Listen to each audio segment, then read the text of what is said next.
Well, when a woman like our Miss Brooks, who teaches English at Madison High School, goes with a man like Philip Boynton for 6 years, certain changes are bound to occur. Changes which Miss Brooks can't help but notice. Yes, after 6 years, Mr. Boynton is wearing a different suit.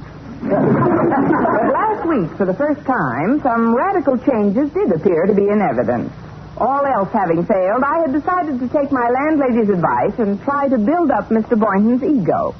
So about 2 weeks ago, I convinced Mr. Boynton that he'd look much more distinguished if he'd grow a mustache. Last Thursday at breakfast, I discussed the early results with Mrs. Davis. I knew that altering his appearance would make a difference in Mr. Boynton. What's the first change you've noticed, Connie? It's much quieter when he drinks his soup. Now, there's much more to it than that. I saw his mustache when he called for you Sunday night, and it certainly tickled me. Well, I wish it would tickle me. It is rather cute, though, isn't it? Actually, Sunday night was the last time I saw him, so it's too early to tell about any changes yet. Although I've been doing everything in my power to build up his ego. Just what have you done, dear? Well, I asked 3 of Madison's most attractive teachers, Miss Adams, Miss Higgins, and Miss Preston, to compliment him on his new look. Well, that should have produced results. It did. He went out with Miss Adams Monday night, Miss Higgins Tuesday, and Miss Preston Wednesday. Well, with his new appearance, you've got to expect personality changes in Mr. Boynton. I'm sure he'll be much more positive toward you from now on. Oh, he's positive, all right. He positively hasn't asked me to go with him to the party Mr. Conklin's giving tonight. Party? It's in honor of Mr. Stone's re-election as head of the Board of Education. The entire faculty's been invited. Should be quite a gala affair. Yes, the milk will flow like buttermilk. Well, I'm sure Mr. Boynton will ask you. What are you going to wear, Connie? No, I don't know yet, Mrs. Davis, but you can bet it won't be what I was wearing about this time last year. Well, what were you wearing then? Don't you remember, Madison's home economics class had just honored me with their annual secret project. Oh, of course. That blue dress they'd made with those vents in the back. They just made the dress. I made the vents when I bent over. Whatever became of that dress, dear? Well, for a while, Walter Denton used it as a seat cover for his car. But I'll never forget when I first got it. I had to wear it around school for a week so I wouldn't hurt anyone's feelings. I only hope they don't honor me again this year. The presentation is due any day now. Really? How do you know? Well, Harriet Conklin's been hinting about it for days. She's in charge of the project this term. Well, I'm sure she wouldn't give it to you 2 years in a row. Well, maybe not, but... Oh, that's Walter to drive me to school. Be out in a minute, Walter. Well, I guess I'd better be going, Mrs. Davis. Very well, dear. Have a nice day. Oh, when you make my bed today, just leave the covers turned down, will you? The covers? Yes, if I get that presentation again, I'm liable to come down with a severe case of German measles.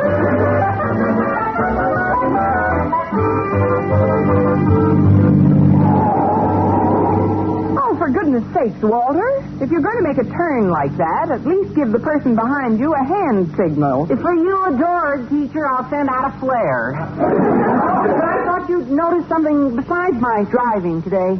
What's that, Walter? Well, aren't you aware of anything different this morning? Look carefully. Oh, of course. The pedestrians have been removed from your fenders. It concerns my personal appearance, Miss Brooks. Do you see anything over my upper lip? Yes, you forgot to wipe the egg off your lips. Please, that's a mustache, Miss Brooks. Harriet noticed it immediately. But, of course, I usually give her a much closer view. I got the idea from Mr. Boynton. Gosh, the way that man's mustache has changed his personality. Then you've noticed it. No, who hasn't? It's amazing what a difference some hair over a man's upper lip will make. Why, in the last few days, he's even winked at some of the female teachers. That's just a nervous twitch, Walter. Nothing. And that isn't all. A couple of times I caught him holding a hand mirror up to his face. Maybe he was trying to find out if he's alive. Apparently, he is beginning to change. But you can't prove it by me. I've hardly seen him in the last 3 days. You know, just wait till you do. You'll be able to tell right away. It's practically all Harriet talked about last night. Harriet? She didn't happen to mention the home economics class secret project, did she? I mean, did she say who was going to be the lucky winner of this year's seat cover address? Well, no, but she did say they were going to make the presentation today, so whoever it was could wear it to Mr. Conklin's party tonight. Turn the car around, Walter. I feel an attack of the measles coming on. Oh, I'm pretty sure it won't be you this year, Miss Brooks. They've never made the presentation to the same teacher 2 years in a row. Well, you can never tell when they're liable to start a nasty precedent. But I guess it's... Say, this isn't the way to school, Walter. Yeah, I know. Miss Enright called before I left home and asked me if I'd pick her up on the way to school, too. Miss Enright? Did she know I'd be along? Oh, sure. Yeah, she said that would make the trip even more enjoyable. Miss Enright said that?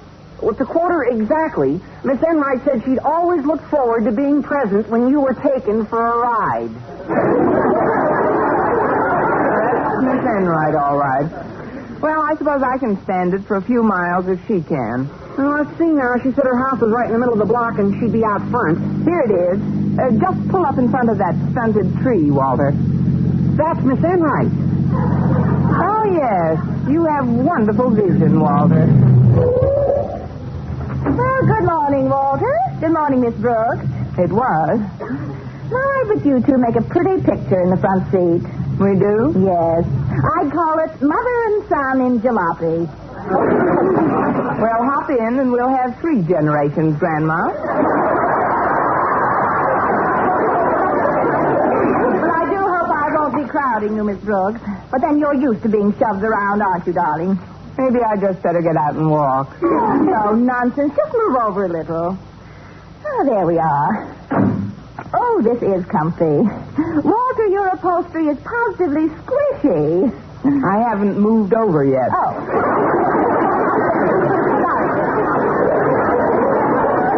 Well, we better get going or we'll be late. Well, Miss Brooks, looking forward to Mr. Conklin's little party tonight? I suppose you'll be wearing the dress the home economics class gave you last year. Or maybe they'll give you this year's sack in time. They don't give it to the same teacher 2 years in a row. Maybe you'll get it. Oh, don't be silly, darling. Muslin isn't becoming to me. It would be if you had the collar and leash to go with it. No, ladies. Let's not have any ill feeling aboard. Oh, I couldn't have any ill feeling toward Miss Brooks these days. Not after what she's done for Mr. Boynton. What I've done for Mr. Boynton? Oh, yes, since he grew that mustache, the changes in his personality are positively spectacular. Why, a few weeks ago, he'd have felt compelled to ask you to the affair tonight. Now he had absolutely no hesitancy in dating me. What? You mean he invited you to the party? I don't believe it. You can find out for yourself when we get to school, Miss Brooks. That's exactly what I will do. And, Walter, will you wait in your car for me, please? Why, Miss Brooks? Do you want me to run you somewhere? If it's true, you can run me over.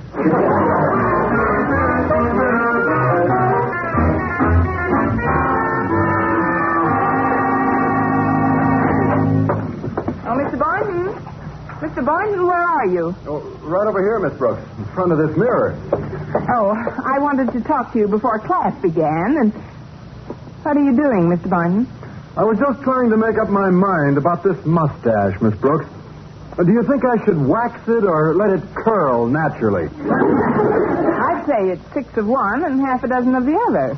6 of one and half a dozen of the other? Yes. Wax the 6 hairs on one side and curl the half dozen on the other. You know, this is the first time I've ever seen you in front of a mirror, Mr. Boynton. I know. Why, I must have passed this mirror 10 times a day for the past 6 years. Well? Gosh, what I've been missing. That is, I think a man should pay attention to his appearance, don't you? I'm beginning to wonder. The next thing you know, you'll be wearing a cane on the campus. Oh, not me. I'm not that vain. I never wear my cane until I'm away from school. What? You mean you've actually bought a cane? Just a little walking stick. It does a lot for my poise. I'll bet it does. But that isn't why I came in to see you, Mr. Boynton. As you know, Mr. Conklin's giving a buffet supper for Mr. Stone tonight, and since we've both been invited, I thought... I wanted to talk to you about that, Miss Brooks. Good. What time will you pick me up? That isn't quite what I had in mind. What time do you want me to pick you up? Well, that isn't what I meant either. I don't know how to put this exactly, but with the growth of this mustache, Something has come over me. You're not just flapping your fuzz, Philip. Well, I'm not kidding, Miss Brooks. My new appearance has done a lot for me. Why, in the last 3 or 4 days, almost every female teacher in the school has complimented me on my appearance. I must confess it's had its effect. In what way, Mr. Boynton? Well, for one thing, I find I'm no longer preoccupied with my frog. What? How could you ever face McDougal?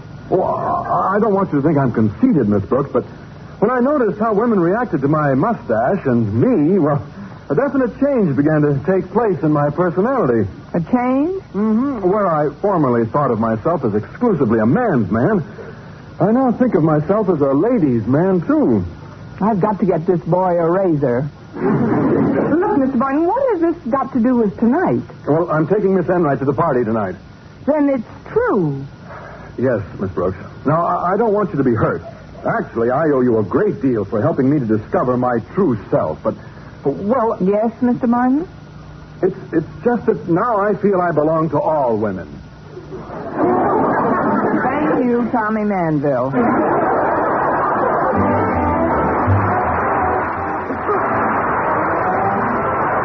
Here, behind this door.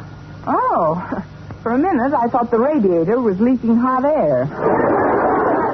Me, Mr. Conklin. I wasn't far wrong. What are you doing behind the door, Mr. Conklin? Step into my office, Miss Brooks, and I'll tell you. All right. Well, aren't you coming out? I don't dare. I just learned that I'm one of the recipients of this year's clothing award from the home economics class. I'm wearing the thing now. Well, don't be bashful, sir. I'm sure you look ravishing in the new muslin dress. It's not a dress, Miss Brooks. The class made me a suit of clothes. When Harriet first presented it to me, I thought it was a horse blanket. However, on closer inspection, I discovered it was a suit made from a horse blanket. Oh, it can't be that bad, sir. Come on out and let me see it. I don't know whether I should risk it. You promise you won't laugh? Yes, sir, I promise. All right. Here I am. Well, I didn't laugh. Now you can appreciate what I'm up against. This consists of nothing but odds and ends. Well, if you don't mind my saying so, you look a little odd where it ends. At certain times, your levity leaves me cold, Miss Brooks. In certain places, so will that suit. I haven't dared leave the office since I put it on. Now, don't misunderstand. I'm deeply honored that Harriet's class thought enough of me to give me this award. Oh, of course. It shows that the undergraduates involved hold me in the highest esteem. Yes, indeed. And there's truly nothing in the world I treasure more than this gift. Nothing in the world. But, Miss Brooks, since this was the class's secret project... You wish they'd have kept it a secret. The truth of the matter is, when Harriet and her classmates made the presentation this morning, they insisted that I not only wear this suit when Mr. Stone arrives this afternoon, but tonight at the party as well. They said they'd be deeply hurt if I didn't. Miss Brooks, I'll be the laughingstock of the school unless you help me out of this predicament. But how can I help, sir? Well, for years now, it's been an unwritten rule that the teacher who received the award the previous year has the final say as to who gets it the following year. Although this rule has seldom been invoked, this year we're going to invoke it, aren't we? Are we? For some time now, you've been arguing to get Mr. Boynton a new lab next to your classroom. Right, Miss Brooks? We just put that unwritten rule in writing. I knew I could count on you, so I've taken the liberty of sending for my daughter. I know how persuasive you can be when you want to be, Miss Brooks. So you... here she is now. Did you want to see me, Daddy? Oh, hi, Miss Brooks. What do you think of Daddy's new suit? Real gone, isn't it? It's on its way. Miss Brooks has something she wants to discuss with you, Harriet. Oh? What is it, Miss Brooks? Well, since I received the Home Economics Class Award last year, I have final say as to who gets it this year. Is that correct? Well, yes, Miss Brooks, but for years now, every teacher has ridden along with the class's selection. This is where I get off.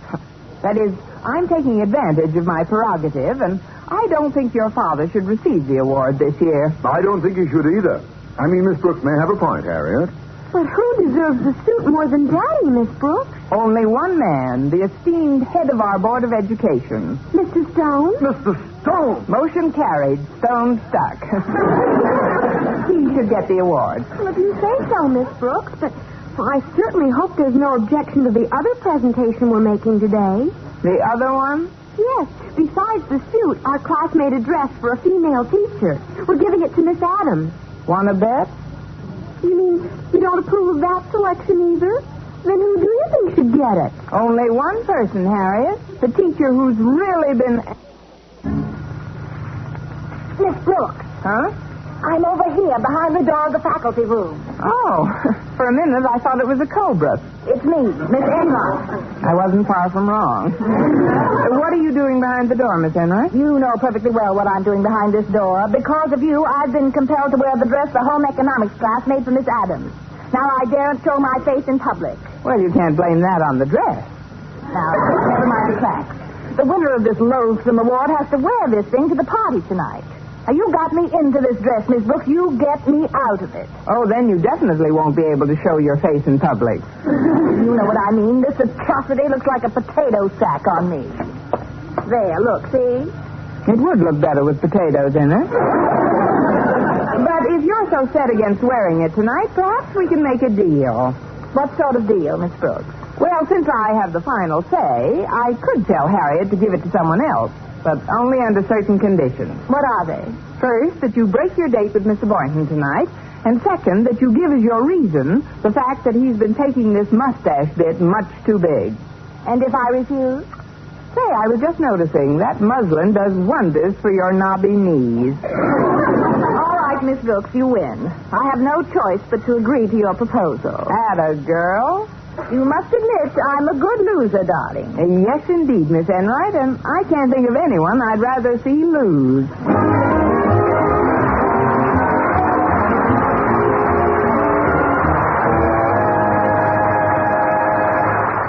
At 3 that afternoon, my principal and I were in his office awaiting the prospective recipient of the 2 garments. Well, Mr. Stone ought to be here any minute now.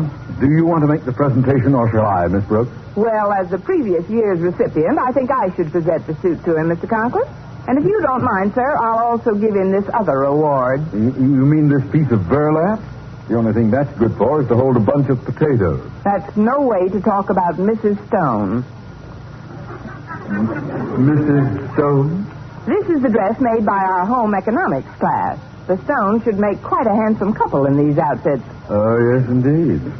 They'll be almost as well dressed as Mammy and Pappy Yoakum. However, as long as you've made... Oh, there he is now. Come in. Well, good afternoon, sir. Good afternoon, Osgood. Hello, Miss Brooks. Hello, Pappy. Mr. Stone. Before we get down to school business, Mr. Stone, Miss Brooks has a little presentation for you from our home economics class. A presentation? Why, Miss Brooks, I'm touched. Wait till you see it. You'll go out of your mind altogether. Mr. Stone, to show our deep appreciation for the work you've done in behalf of Madison High School throughout the year, the home economics class has made this gift especially for you. Here you are, sir. Why, it's beautiful. Do you really think so? Yes, indeed. The next time I go riding, I'll put it under my saddle. Oh, no, sir. It's a man's suit. The class expects you to wear it to Mr. Conklin's party tonight. This is a man's suit? You can tell by the buttons. See? There are very few double-breasted horse blankets. Oh, yes, I see it now. It's lovely. And besides this suit, sir, our home economics class wants you to have this additional gift. Oh, thank you, Miss Brooks. That'll come in very handy. It should hold several pounds of potatoes. It's a dress for Mrs. Stone. I see. You're giving this suit to me and this dress to my wife. We also supply a door to hide behind. That is, you'll get a lot of good wear out of them, I'm sure. Yes. Well, Osgood, I don't know how to thank you for your part in this. Oh, Miss Brooks deserves all the thanks. As recipient of last year's gift, she had the final say. It was her idea. Your idea, Miss Brooks? Has my transfer to Siberia come through yet? If you're going to wear this suit to the party tonight, why not try it on now, sir? I have a tie in my inner office that will go perfectly with it. I'll dash right in and get it. Won't be a minute. Miss Brooks, I don't want you to mistake what I'm going to say for a moment. I'm deeply honored that the home economics class thought enough of me to give me this award. Of course. It shows that the undergraduates involved hold me in the highest esteem. Yes, indeed. But if this was a secret project, why didn't they keep it a secret? Don't get me wrong, Miss Brooks. I just feel that this award should be given to someone more directly concerned with Madison's daily life. Mr. Conklin, for instance. Mr. Conklin? Yes, I feel that you should reconsider to whom this gift should go, just as I am about to reconsider the appointment of a new head of Madison's English department. Do you follow me, Miss Brooks? Do you want to make the presentation, or shall I? I think that since you... Well, here it is, Mr. Stone. Isn't it a beauty? This tie goes with that suit like ham goes with egg. Pardon me, sir, but the knife and fork just changed hands. What Miss Brooks means, Osgood, is that I cannot accept this signal honor. You can't? Mr. Conklin, Mr. Stone and I feel that because of your devoted attention to the needs of both teachers and faculty at Madison High throughout the years, this suit from the home economics class should go to you. Well, there's nothing I've wanted more. Mr. Stone, Miss Brooks, I don't know how to thank you. As I look at this splendid garment, I realize that there's nothing I've wanted more! Miss Brooks, what's going on here? Mr. Stone persuaded me you should have it, sir. But I thought we decided Mr. Stone should have it. Remember? When we were discussing Mr. Boynton's new lab being moved right next to your classroom? Now, tut, Osgood. The decision should come from the new head of Madison's English department. Head of the English department? Miss Brooks? But we'd be trading our integrity for a mess of pottage. A double-breasted mess of pottage. Look, gentlemen, I don't want to blackmail anyone into a promotion. Perhaps neither of you deserves this award. That's my girl. But then who should be the recipient? It does present a problem, doesn't it? Come in. Hello, everyone. Mr. Boynton, welcome home. Oh, no, you can't. Huh? Will you make the presentation or shall I, Mr. Stone? Go right ahead, Osgood. I have the final say. Get lost. Mr. Boynton, in honor of the service You have done for Madison throughout the years, because of your devotion to duty, and your unflagging zeal in your work, we want you to have this award. From the picture, Abbott and Costello meet the Board of Education. I don't quite understand, but thank you very much for the suit. I certainly didn't expect anything like this when I came in here. Why did you come in, Mr. Boynton? Harriet told me you were in here, Miss Brooks. And since Miss Enright can't make it, I wanted to invite you to Mr. Conklin's party tonight. I accept. And that automatically eliminates you as the recipient of the honorable horse blanket. But, gentlemen, I think I have a solution that should be acceptable to all concerned. What is it, Miss Brooks? Hand it over, please. Thanks. For you, Mr. Stone. For you, Mr. Conklin. For you, Mr. Boynton. And may the pants rest in peace.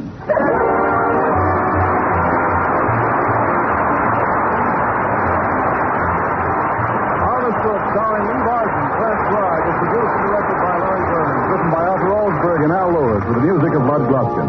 Mr. Conklin was played by Gale Gordon.